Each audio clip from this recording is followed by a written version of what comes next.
Ready, തുടങ്ങാം. 3, 4.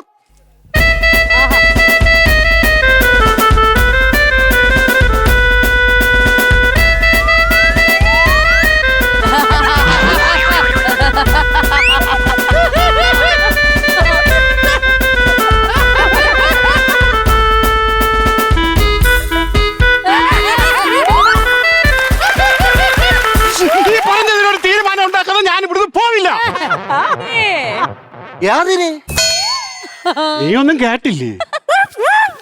കേട്ടില്ലെന്താ? നിങ്ങള് കേട്ടില്ലേ? ആണ്ട്രാ അപ്പൊ റീടേക്ക്. ഉള്ള തൊണ്ടയിലെ വെള്ളവും കളഞ്ഞ് ഇച്ചിരി വെള്ളം കുടിച്ചിട്ട് ബാക്കി കാര്യം. ഹലോ. ഓ, എന്തോ കുഴൽക്കിണറിൽ നിന്ന് വെള്ളം കുടിക്കുന്നു. ഞാൻ വിചാരിച്ച പാര നക്കി തിന്നണമെന്ന്. തേങ്ങ പതിക്കണ പാരയാണ്, അല്ലാതെ വെള്ളം അടിച്ചെടുക്കണ കുഴൽക്കിണറല്ല. അതായിരുന്നാ? അപ്പൊ എനിക്ക് ഈ വീട്ടിൽ 2 പാര. ഒന്നിത്, ഒന്ന് നീ. ഞാൻ അങ്ങനെ പാരയായത്? ഇവിടെ മനസമാധാനമായിട്ട് ഒരുത്തൻ ജോലിയും കഴിഞ്ഞ് വീട്ടിൽ വന്ന് കിടന്ന് ഉറങ്ങണ്. ഇവന് ഇത് എന്തിന്റെ കേടാണ് ഈ സാധനം വരിയിട്ട് അടിക്കുന്നത്? ഒന്നാമത് എനിക്ക് BP ഉള്ളതാണ്. അപ്പൊ കുഴപ്പമില്ല. നീ ഇവിടെ എന്നോട് പരിപാടിക്കുക. എന്തിന്? എനിക്ക് ക്ലാർനെറ്റ് ഉണ്ട്, നിന്റെ PP ഉണ്ട്. BP അല്ല, BP, ബ്ലഡ് പ്രഷർ ഉണ്ടെന്ന്. Blood pressure? അത് കുഴപ്പമില്ല. ബ്ലഡ് പ്രഷർ കുറയ്ക്കാൻ വേണ്ടിട്ടേ സ്ട്രെസ് കുറച്ചാ മതി. അത് നേരത്തെ പറയണ്ടേ? കാര്യം പറഞ്ഞപ്പോ മനസ്സിലായി. അയ്യോ, തുണിയില്ലാതെ ഇതിന് തുണി അടിച്ചു കളഞ്ഞത്. നീയല്ലേ പറഞ്ഞ BP കുറയണമെങ്കിൽ ഡ്രസ് കുറയ്ക്കാൻ. ഡ്രസ് കുറയ്ക്കാനല്ല, സ്ട്രെസ് കുറയ്ക്കാൻ. ഡ്രസ് കുറയ്ക്കാൻ. ഇക്കണക്കിന് പിരിമുറുക്കം കുറയ്ക്കാൻ പറയുന്ന പിരികം മുറിച്ചിവിടെ വെച്ചേ. നീ അങ്ങനെ കൂടുതൽ സംസാരിക്കല്ലേ. ഇന്നലെ രാത്രി നിന്റെ വീട്ടിൽ നിന്ന് എന്തായിരുന്നു ഒരു അപശബ്ദം? അത് ഞാൻ ഇത്തിരി ചക്ക കൂടുതൽ ശബ്ദം. അതല്ല, എടാ മൗത്ത് ഓർഗൻ കടിച്ചു പിടിച്ചോണ്ട് ഊത്തൂതണവനെ ഇനിവാ. അതല്ല, ഇന്നലെ രാത്രി ഒരു 12 മണിയായപ്പോ കുട്ടുകുട്ടും കുടുകുട്ടും കുടുകുടുകുട്ടും കുടുകുടുക്കും ഇങ്ങനെ ഒരു ശബ്ദം കേട്ടത് എന്താണ്? അത് ഞാൻ ട്രിപ്പിളിലടിച്ച ശബ്ദമാണ് കേട്ടത്. ആണോ? ഞാൻ അടിച്ച സൗണ്ട് കേൾക്കണല്ലോ. പൊക്കിളിലടിച്ചെന്നല്ല പറഞ്ഞത്, ഈ ട്രിപ്പിളിലടിച്ചതാണ് പറഞ്ഞത്. അത് കിടുകിട് ശബ്ദമാണ് കേട്ടത്. കൊള്ളാം. ഇവന്റെ ഈ കിടുകിട് ശബ്ദം കാരണം എനിക്ക് എന്റെ മക്കളെ കല്യാണം കഴിച്ചയക്കാൻ പറ്റിയിട്ടില്ല, അറിയാമോ? അതിന് നിനക്ക് മക്കളില്ലല്ലോ. എങ്ങനെ ഉണ്ടാവും? കല്യാണം കഴിഞ്ഞ് ആദ്യ രാത്രി ആഘോഷിക്കാൻ ഞാൻ വന്ന് കയറിയപ്പം ഇവന്റെ കിടുകിട് ശബ്ദം. അവള് മുണുമുണാന്നിറങ്ങി വീട്ടിൽ പോയി. സത്യമാണ്, അതിന്റെ കിടുകിട് കാരണമല്ല, ഇവന്റെ പിടിപിടിപ്പ് കാരണമാണ് ഇറങ്ങി. നീ അത് പറയരുത്. അതിനുശേഷം അവള് പോയ വിഷമത്തില് ഞാൻ ഒരു 6 കോഴിയെ വാങ്ങിച്ചു വളർത്തിയ. ഇവന്റെ സ്വഭാവത്തിന് അതാണ് പറ്റിയത്. ചകിരത്തലയാ വാടാ. അതല്ല, ഈ 6 കോഴി ഈ 6 മാസമായിട്ട് മുട്ടയിടുന്നില്ല. എന്റെ ഫിഗർ കണ്ടാ പൂവൻ കോഴിയെ പോലെ ഇരിക്കണമെങ്കിലും എന്നെ കൊണ്ട് മുട്ടയിടിക്കാൻ പറ്റൂല. അതിന് ആരെങ്കിലും പൂവൻ കോഴി എടുത്ത് പോയി പറയണം. എടാ അതല്ലെന്ന്. എന്റെ കോഴി രാവിലെ എനിക്ക് മുട്ടയിടാൻ വേണ്ടി വരും. മുട്ട ഇങ്ങനെ വരും. ഇവന്റെ കിടുകിടുപ്പ്. കോഴി അറയ്ക്കും, മുട്ട തിരിച്ചു കയറി. വീണ്ടും കോഴി മുട്ടയിടാൻ വേണ്ടി മുട്ടയായിട്ട് ഇങ്ങനെ വരും. എവന്റെ കിടുകിടുപ്പ്. കോഴി ഇറക്കി മുട്ട കയറി അങ്ങ്. ഇപ്പൊ നിങ്ങൾക്കൊരു കാര്യം അറിയോ? എന്റെ കോഴി മുട്ടയും ദൃശ്യം 3 ഒരുപോലെയാണ്. അതെന്ത്? എപ്പ വരുമെന്ന് ആർക്കും അറിഞ്ഞുകൂടാ.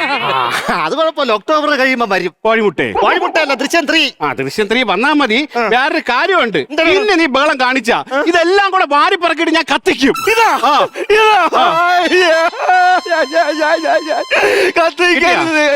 ഓവറാശ എവിടെ കാണിക്കാന്ന് പറഞ്ഞ് ഇടയ്ക്ക് ഞാൻ തന്നെ കൊണ്ടു കൊടുത്ത്. എനിക്കിത് വേണം. അതെ, കത്തിക്കരുത്. ഇതെല്ലാം എന്റെ ഫാമിലിയാണ്, എന്റെ കുടുംബം. ഇത് ക്ലാർനെറ്റ് കണ്ട, ഇതെന്റെ മോനാണ്, മൂത്ത മോൻ. അതെന്താ അങ്ങനെ? എന്റെ കൈകൾക്കകത്തേ ഞാൻ അവന് വെച്ചിരിക്കുള്ളൂ. പിന്നെ ചിലപ്പോ ഇങ്ങനെ വായിച്ചു കഴിഞ്ഞാൽ ഇതുവഴി അങ്ങ് പോകും. അങ്ങോട്ട് മൂത്ത മോഞ്ഞി വാ. എടാ തന്തയ്ക്ക് വിവരമില്ല. നിനക്കെങ്കിലും സ്കൂളിൽ പോയി 4 ലക്ഷം പഠിക്കണമെന്നുണ്ടാ? സ്കൂളിൽ പോടാ. എടാ സ്കൂളിൽ പോടാ. സ്കൂളിൽ പോടാ. അവ സ്കൂളിൽ പോയി കേട്ടാ. ഞായറാഴ്ച ദിവസം ഏതെങ്കിലും കൊച്ചിനെ സ്കൂളിൽ നിങ്ങൾക്കൊരു കാര്യം അറിയാമോ? ഒരു വർഷത്തിൽ 360 ദിവസം ഇവന് റിഹേഴ്സൽ, 5 ദിവസം പരിപാടി. അതിനാണ് ഈ ബഹളം അത്രയും ഇവിടെ കിടന്ന് കാണിക്കുന്നത്. അങ്ങനെ നീ പറയരുത്. എന്റെ മിന്നൽ വിള കണ്ടിട്ടുണ്ടാ? മിന്നൽ വിളയിലല്ലോ, ആകാശത്തില്ലേ. അതല്ല, പിന്നെ മിന്നൽ വിള കയ്യിലിട്ട പെണ്ണഴകേ. അത് നീ കണ്ടിട്ടുണ്ടാ? നമ്മള് 10 പേര് ചേർന്ന് നിന്ന് കഴിഞ്ഞ ആഴ്ച ഒരു കല്യാണത്തിന് 10 പേര് ചേർന്ന് നിന്ന് ഇങ്ങനെ വായിക്കാണ്. അപ്പൊ ഇതിനകത്തൊരു അവതാളം. ഈ 10 പേരകത്ത് ഇത് ആരെന്നറിയാൻ വേണ്ടി ഞാൻ മാറിയെന്ന് നോക്കി. അപ്പൊ യൗമരെന്നെ പറ്റിക്കാൻ വേണ്ടി ഈ 9 താളത്തിന് വായിക്കുന്നു. വീണ്ടും ഞാൻ കയറി നിന്ന് വായിച്ച് വീണ്ടും അതിനകത്ത് അവതാളം. എന്നിട്ട് ഞാൻ ഇതറിയാൻ വേണ്ടി മാറിയപ്പോ യൗമാര് വീണ്ടും പറ്റിക്കാൻ താളത്തിന് വായിക്കുന്നു. ഞാൻ ഇവിടെ നിന്ന് ഈ ക്ലാർനെറ്റ് വായിക്കുമ്പോ ഇവന്റെ കോഴി വരെ അറിയാവോ? മനസ്സിലായോ? എന്റെ കോഴിക്ക് വരെ മനസ്സിലായി ഇവനാണ് അവതാളം. എന്നിട്ട് അവന് മനസ്സിലായിട്ടില്ല. ഈ ബഹളം എല്ലാം കാണിച്ചു കഴിഞ്ഞാൽ ഞാൻ ഇനി ഇവിടെ ഇട്ട് വെട്ടും. ഈ ബഹളം ഇവിടെ പറ്റൂല. അങ്ങനെ നീ പറയരുത്. ഇത് ബഹളമല്ല, ഒരു കലയാണ്, കല. ഈ ബാൻഡ് മേളം ഇഷ്ടമില്ലാത്ത ആരെങ്കിലും ഉണ്ടാ? എനിക്കിതൊരു കലയായിട്ട് തോന്നിയിട്ടില്ല, ഭയങ്കര അരോചകം. അങ്ങനെ നീ പറയരുത്. ഞാൻ ഇവിടെ ഒന്നും കൂടെ ബാൻഡ് മേളം നടത്തും. ഈ മേളം നടത്തുമ്പോ ഇവിടെ ഒരാളെങ്കിലും തുള്ളിയില്ലാന്നുണ്ടെങ്കിൽ ഈ ബാൻഡ് മേളം ഞാൻ ഇവിടെ വെച്ച് നടത്തും. ആര് നിന്റെ ഈ ആരും തുള്ളൂലടാ, തുള്ളൂല, തുള്ളൂല. നമ്മനെ കാണണമല്ല. റെഡി 3 4. തുള്ളണമെങ്കിൽ വെട്ടി ഞാൻ.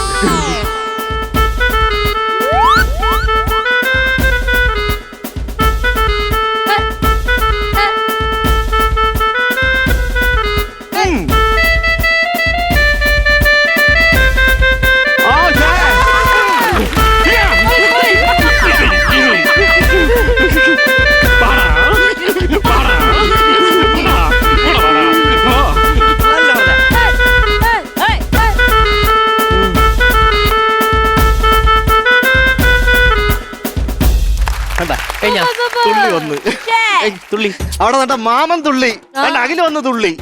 എന്താണ് കുഴപ്പം? ഇനി ഇതിന്റെ ഇടയിൽ നിന്ന് കാര്യം പറയുന്ന ഒരു ചേച്ചി ഉണ്ടല്ലോ, ആ ചേച്ചി തുള്ളിയാ? ഇവിടെ ആ ചേച്ചി എവിടെ? ആ ചേച്ചി എവിടെ? ചേച്ചിയല്ല, മാമിയാണ്. മാമിയാ? മാമിയാ?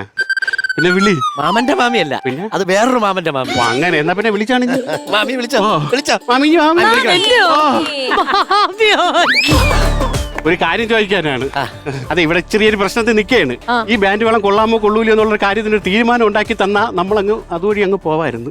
അതിന്റെ തീരുമാനം ഇപ്പൊ നമുക്ക് വരൂ നോക്കാം, തീരുമാനം ഇറക്കാം.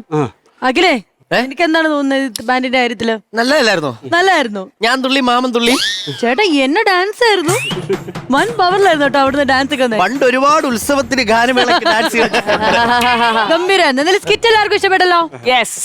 All good. അപ്പൊ അങ്ങനെയാണെങ്കിൽ നമുക്കിനി ഇവർക്ക് എത്രത്തോളമാണ് കിട്ടിയിരിക്കുന്നത്, ബാറ്ററി ചാർജ് കയറിയിരിക്കുന്നത് എന്നുള്ളത് നോക്കണം. നമുക്ക് ഈ പറമ്പിൽ ഇറങ്ങി നമ്മുടെ കോമഡി മാസ്റ്റേഴ്സിന്റെ ഹോം സെറ്റിലേക്ക് പോയാലോ? വരട്ടെ. ഇനി നമുക്ക് നോക്കാം ബാറ്ററി എത്രത്തോളം ചാർജ് കയറി എന്നുള്ളത്. പണമൊഴുകണ കടി പറന്നിറങ്ങണ ചിരി ചിരി പല ചിരി ധൃതതുണ്ടന താളത്തിൽ ഞാൻ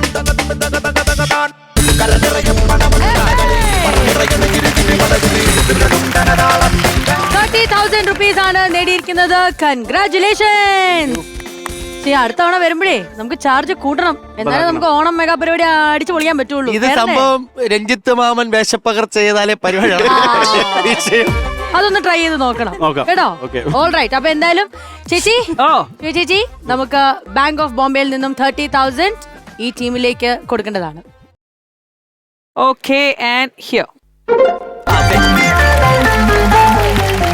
ഓൾ ദ വെരി ബെസ്റ്റ്.